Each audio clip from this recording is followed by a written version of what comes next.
This podcast is part of the Blueberry Network. It's a place where listeners and podcasters come together.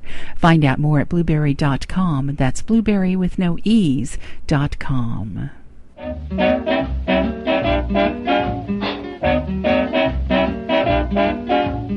Hi everyone, this is Bob Camerdell for the Old Time Radio Network. Here to invite you to join me as we travel back in time, back before TV was, to that golden age of radio.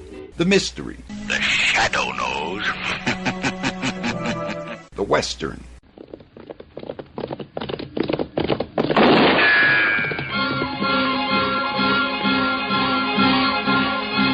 The music.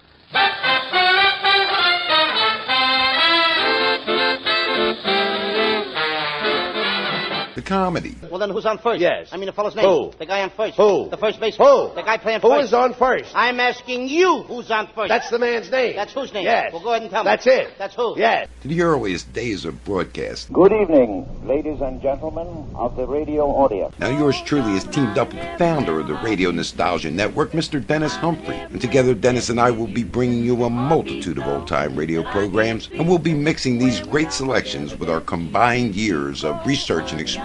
All this, of course, is brought to you by our terrific sponsor at Libsyn.com. That's Libsyn.com. So join us now as we tune into the best old-time radio on the planet, the Old Time Radio Network, where the oldies are still young. And reach the peak, and I seem to find the happiness I see. When we're out together, dancing cheek to cheek. Now to our featured program. Mutual Broadcasting System, in cooperation with Family Theater Incorporated, presents Man Against Death, starring John Emery and Jane Wyatt, and the music of Meredith Wilson. John Charles Thomas is your host.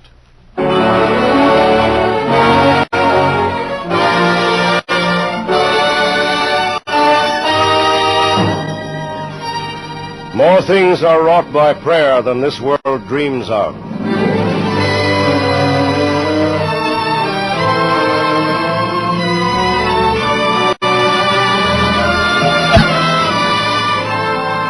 Good evening, dear friends. This is John Charles Thomas. Before we bring you tonight's stars, Miss Jane Wyatt and John Emery, and tonight's story, I want to thank everyone who has written, wired, or phoned Family Theater these past few weeks. As you know, this is your program dedicated to your family, in the hope that your family will always be well and happy. Not only for the sake of your own personal happiness, but because a happy family is the very foundation of a happy world, a peaceful world.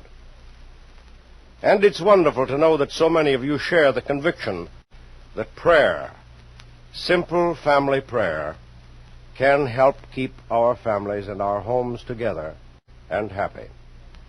Remember, a family that prays together stays together. Tonight's story is something of a departure for your Family Theater.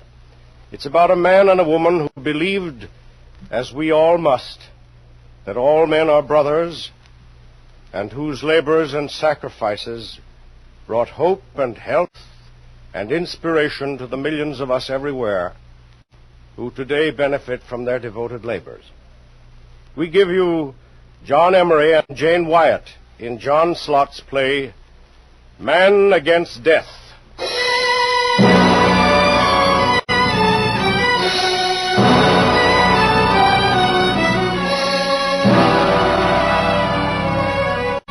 The story of David and Diana Bruce is the story of an inspiration that led one man and his wife beyond the very outposts of civilization to do immortal deeds. It is a story of two valiant warriors and their heroic sacrifice for humanity. They explored the lakes, the rivers, the islands, the jungles of Central Africa, stumbling blindly, ever seeking the deadly microbe. And digging into these pestilential holes, sharing his poverty, glorying in his obscure victories, was a woman who was his inspiration, Diana Bruce. And so begins our tale of Man Against Death. It is the last quarter of the 19th century. David Bruce, graduate medical student, is celebrating the occasion with some of his friends and family. Well, David, at last you're out of the university. You should say at last you're ready to begin.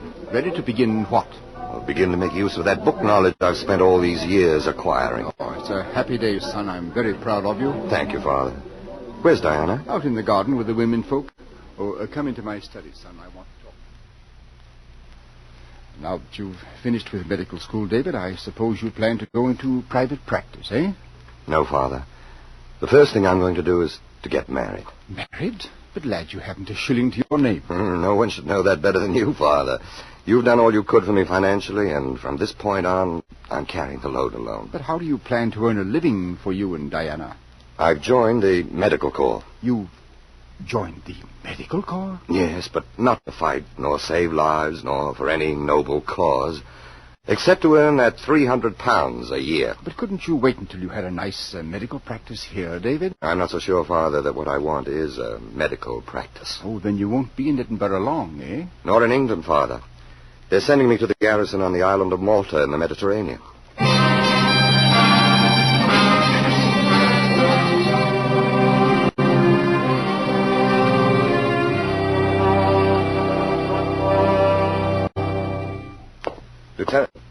Lieutenant Bruce reporting for duty, sir.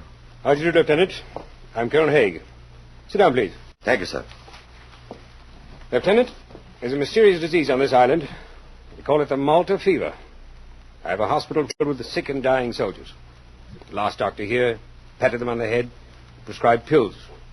They still continue to suffer and die. Malta fever, eh? I'd like to go through the hospital quarters with you, if I may. Gladly.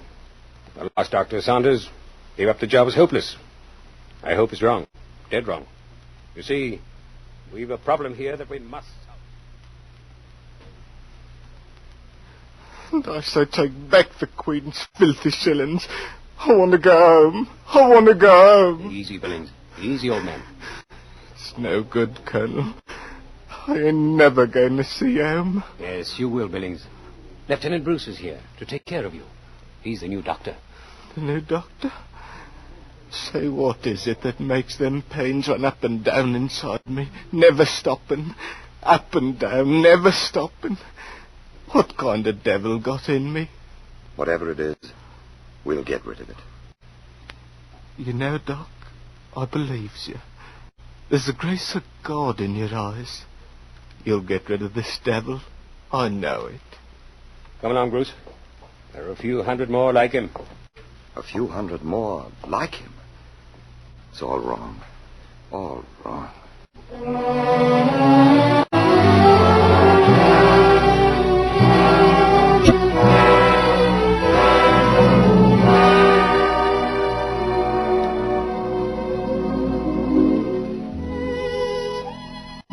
Well, did you ever think you'd be spending your honeymoon on Mare Nostrum with the government paying for it? Is that the most important thing about it, David? Of course not, lass. You're the most important thing about everything. You're the moon, the stars, the blue waters. And the only reason for my being so far away from a mother's table. Why, David, you never said such romantic words before. I'm full of them tonight. Standing here, looking out there across this island, makes all the history my teachers ever taught me come alive. Why, all the early Greeks, Phoenicians, Carthaginians, and Romans crossed each other's paths right here. Victories were won, battles lost. And even the Bible says that the powerful preacher St. Paul was shipwrecked on the north coast, right over there. Oh, but that was a long ago, David. Tonight you can stalk this island like a new conqueror. David Bruce, Doctor of Medicine. Doctor of Medicine. You know, I was just thinking of a talk I had with my father not long ago. I said I didn't join the medical corps for any noble cause. And here I've learned that it isn't a matter of cause. The Lord had put me here for a just reason. The reason is to save lives. That you shall do tomorrow, and all the tomorrows after that. Tonight, forget all that. Please, darling. All right. Tonight you can be Calypso, who enslaves Odysseus. I'd rather be Diana, who enslaves David. Proceed, enchantress. Oh, my love's like a red, red rose that's newly sprung in June. Oh, my love's like a melody that's sweetly played in tune. As fair art thou, my bonny lass, so deep in love am I, and I will love thee still, my dear, till all the seas gang dry. And fare thee will, my only love, and fare thee will a while, and I will come again, my love, though it were 10,000 mile. That's music to my ears. The poetry of Robert Burns on an island in the Mediterranean. Well, has Diana enslaved David? She has, and from the first day I saw her. You know, it's all very strange. Oh, I shouldn't be talking such nonsense. What is it, David? Here we stand, glad to be alive, while over yonder a lad from Whitechapel is fighting the dancing devils inside of him. What is that awful fever, David? Well, no one knows. They've named it the Malta fever. That's all they can do for it. But I've been thinking about it. And what have you been thinking? I'm going to set up a little laboratory. I'm going to find out what that little devil inside of Tommy Billings and all the others really is. And I'm going to help you, David Bruce.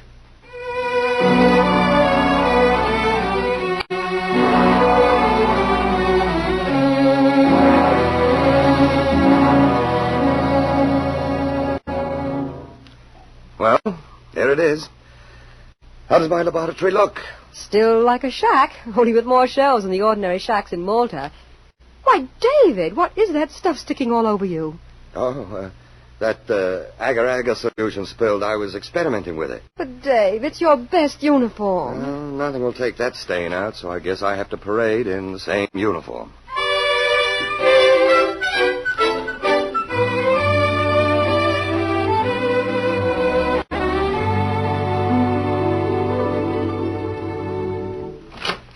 Where's Lieutenant Bruce? He's off duty, Colonel. Where does he keep himself? He's not in his quarters? Not here? I believe you'll find him in that hole he calls his laboratory. He's generally there at all spare moments. Laboratory? What sort of nonsense is he up to now? Just that, Colonel. Utter nonsense. All day long he fools around with test tubes and monkeys. Well, I think we shall see that another doctor is sent here. Where is this laboratory you're talking about? Just beyond the officers' mess quarters. I will look in on this idiot. See that this nonsense put to an end. Huh. Making experiments on monkeys? What's that got to do with my head? Diana, I think I see something. Look into this test tube. See those tiny things? Yes. Yes, they're moving. Now, if I can get those germs into the food of the monkey, I'll know soon enough what is the cause of Malta fever. How long will it take, David? If everything goes right, a week, 10 days. It's a long chance, isn't it, David? The whole blamed business is a long chance. We have to start somewhere. Come in. Just one moment. I don't want to take my eye off this virus. David, it's the Colonel. You won't have to worry any longer about keeping your eye on the virus. Oh, I'm sorry, Colonel. I have a very interesting situation here. Receive your orders to sail for Egypt in the morning. Egypt? But, Colonel, I just need a few more days. Good night, Lieutenant Bruce. Egypt be hanged. David! What are you doing? David! Let them all die. Who cares? Sure. I've always wanted to see Egypt. Oh, David, darling. It's so awful. I needed only 10 days. 10 days out of a lifetime to save 1,000 lives.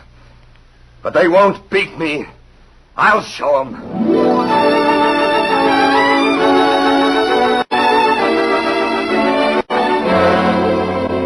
Order Captain David Bruce back to England. Inform Captain Bruce that he's assigned to the teaching staff of the Army Medical School at Netley. You've done splendid work in microbe hunting, Major Bruce. I'm going to request your transfer to Zululand. Inform Major David Bruce that he is to head the first British Nagana Commission of Zululand. There it is, all before us, Zululand. 1,000 miles concealing the dreaded disease, Nagana.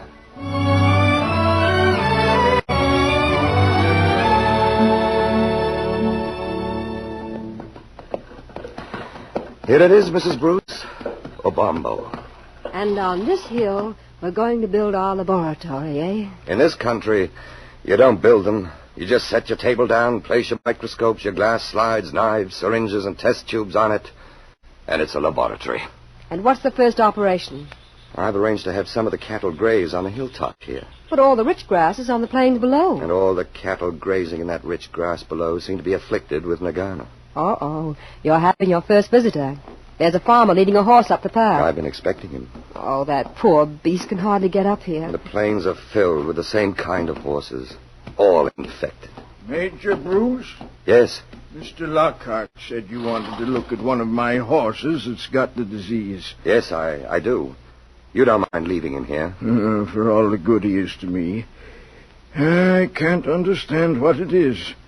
This animal I had shipped from the south. 2 weeks of grazing in my lands, and it's a skeleton. What is it, Doctor? I intend to find out. God be with you.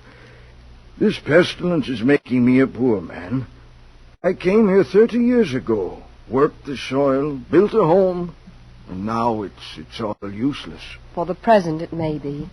But we'll find out why. You too, madam? You come here to fight Nagana? I've come here to help my husband.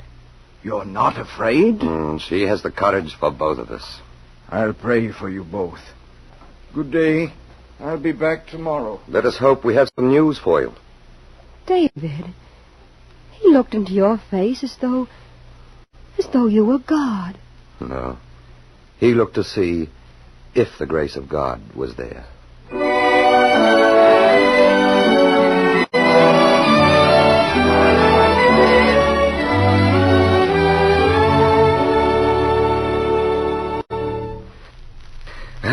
Let's try that horse. 20 horses in 20 days. And nothing yet. I'm going to try shaving the ears of this one and leaving that area free from infection. Now, I'm going to jab him with my scalpel. And when the blood wells out, catch some of it on the glass slide.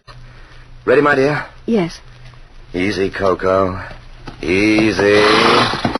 Get it, Diana. He's trying to kick me. No, don't drop the slide. Oh! Are you hurt, dear? Diana, speak to me. No, I'm all right. The slide. Where is it? Here, safe and sound. Good. I'll put the slide away, and we'll forget Nagana for a while. We'll let the whole world go to pot for tonight. Oh, darling David. I'm sure the world would go to pot if you weren't here watching over it. I'm sure I'd go the same way if you weren't watching me. I'll fetch you a nice long coat. No, I'd rather you sat down beside me here and let the long, cold drink wait. The hours pass here so quietly, so quickly. Seems only a few minutes ago that it was noon. Oh, you're so intense, David. To me, it seems days since noon. And yet I do love all this perpetual excitement, this great and mighty adventure. I don't believe it. I swear you'd rather be back in England, seeing the players in the theaters, having tea with Mrs. McAlwood. Surely I would. And reading a bit of Bobby Burns. And if I remember rightly, I think it was your memory for Robert Burns that made me woo you so impetuously. If I remember rightly, you once said it was the way I looked at you. And it still is. The way you look at me, even when Coco set you down on the ground. I word the slide. I completely forgot about it. We've got to set it up. What do you see, David? Nothing yet. Wait. Here's something. Faintly yellow. Look, Diana. Here's something. Look at that blunt rear end and a long lashing whip in front of him. Yes, I do see it, David. He's different from the other microbes. Well, there's more like him. That's what they are. The blood parasites known as trypanosomes. Diana, we're on the first step. What's next, David? We'll look for them in perfectly healthy animals, and if they're absent, then we've discovered the scourge. But how do these get from a sick animal to a healthy one? Here on the hilltop, the sick mingle in the same stables with the healthy animals, and yet never infect them. Yes, that's so. That rather reduces it to something internal. Come in. Yes? What is it? Message, Buana. Come a long way. Oh, here, give it to me.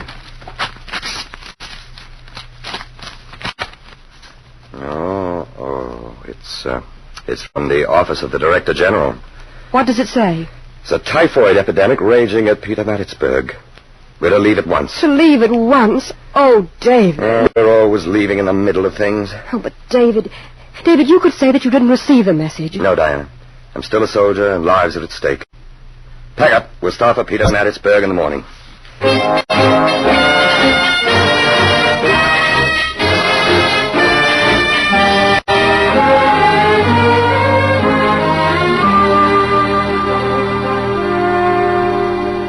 General Clare will see you, Major. Thank you. Good morning, Bruce. Good morning, sir. Oh, now what can I do for you? I'd like to make a request, sir. Oh, if it's within reason, yes. You've done some fine work here in Petermaritzburg. What I would like, sir, is a laboratory. A place to find out something of the microscopic aspects of the typhoid germ. I haven't a single spot, Major. I'm sorry. What about the morgue? Oh, good Lord, don't tell me you want to work there. With your permission, sir, yes. Well, you have my position. Go ahead.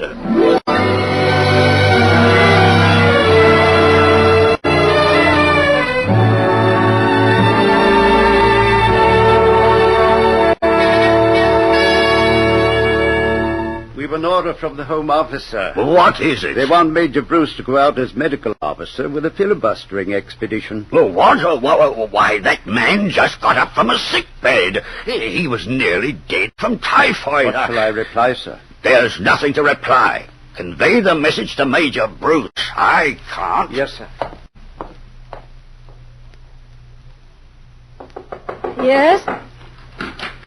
A message from General Clare's office. Yes? What is it? Major Bruce is ordered to report for medical duty with the Royal 39th. But he's not too well. I'm merely reporting orders, Mrs. Bruce. I won't let him go. Oh, please, God, don't make him go. Don't make him go.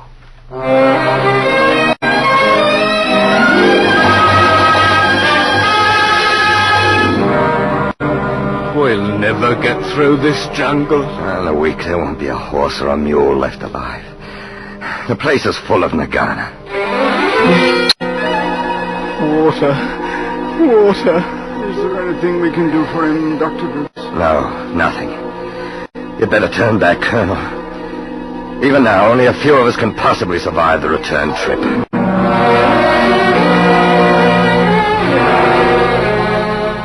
Colonel Jenks reporting on the Royal Expeditionary Division. 112 dead. 5 living. Private Sneaks, Corporal Huggs, Major Bruce. Darling, I've great news. Sir Walter's arranged our return to Bombo. Nagana is caused by big game, Doctor.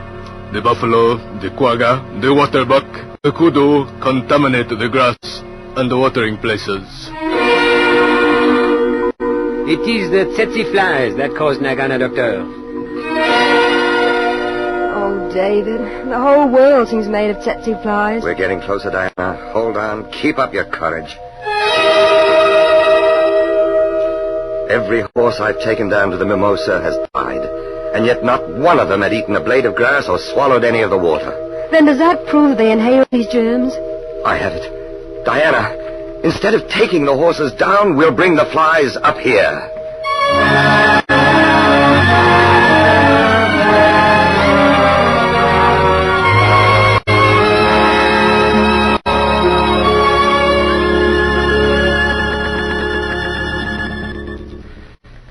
Well, here it is, dear. The farmers of Zululand and Natal. Beware of the tsetse fly. Kill it. Clear the thickets from which it breeds, exterminates the antelope from which it sucks the trypanosomes. It's been worth it, hasn't it, dear? Worth it in the sense that it gives us a start. We're always starting, David. That's the most familiar story.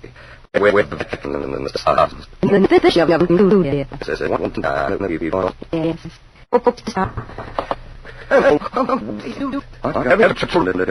it's my fault.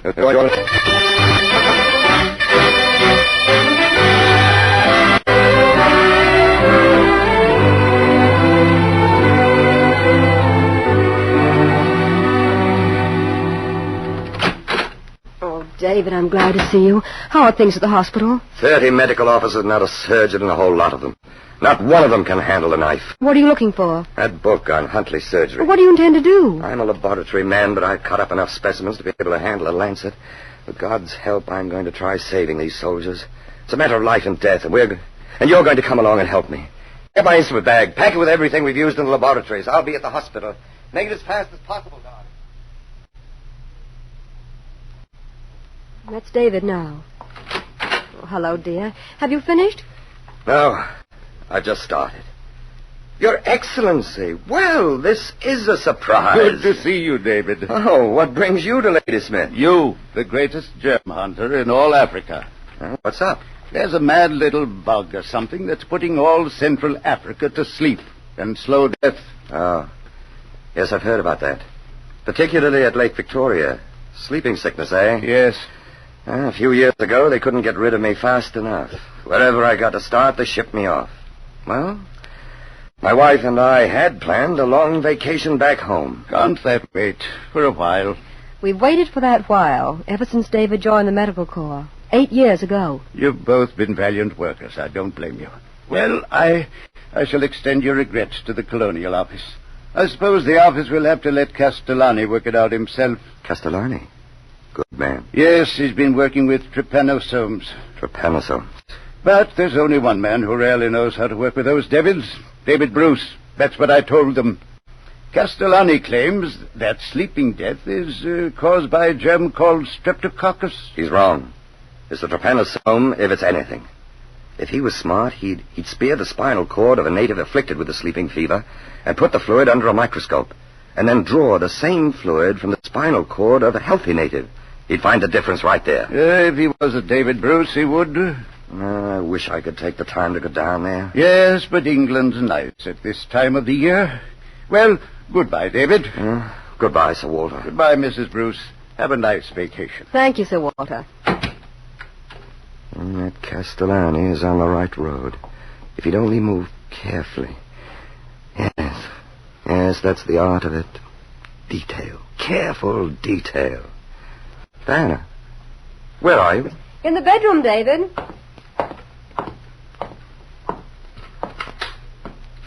Oh, what in the world are you doing with my shirts? Well, we're packing, David. We're not due to leave until next week. We're not going home. We're going to Lake Victoria to help Castellani fight the sleeping sickness germs.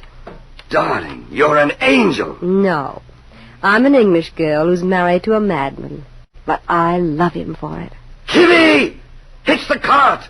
We're off to meet our friend, the trypanosome.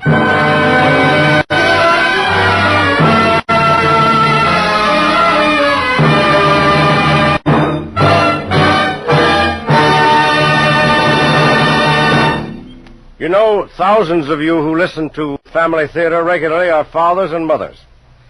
And when you parents pick up the newspaper and learn that almost 1 out of every 2 marriages nowadays seem headed for divorce, you get scared.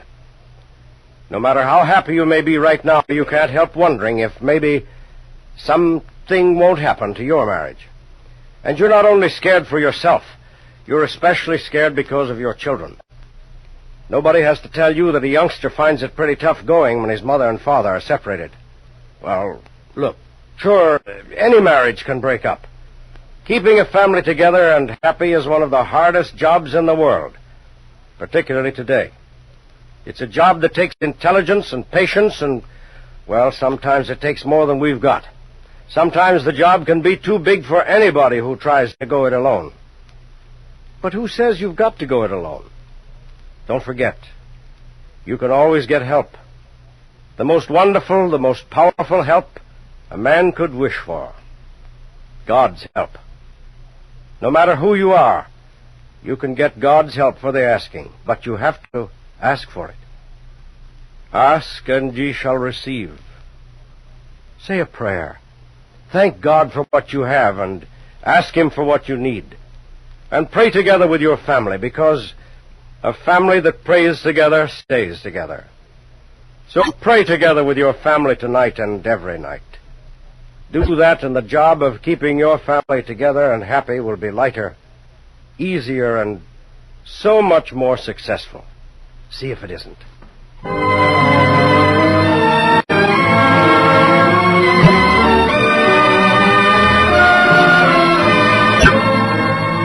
before saying goodnight, I want to express our thanks to all of you who have helped make this program possible. A special word of praise to John Slott for his adaptation and to Mel Williamson for directing our play tonight.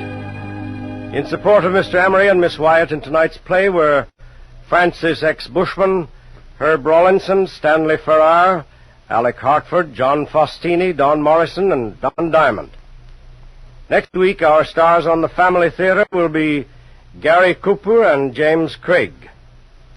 Thanks for listening. This is John Charles Thomas saying good night to you all. This series of the Family Theater broadcast is made possible by the thousands of you who felt the need for this kind of program, by the Mutual Network, which has responded to this need, and by the actors and technicians in the motion picture and radio industries who have volunteered their services to fulfill it. Tony Lofrano speaking. This is the Mutual Broadcasting System.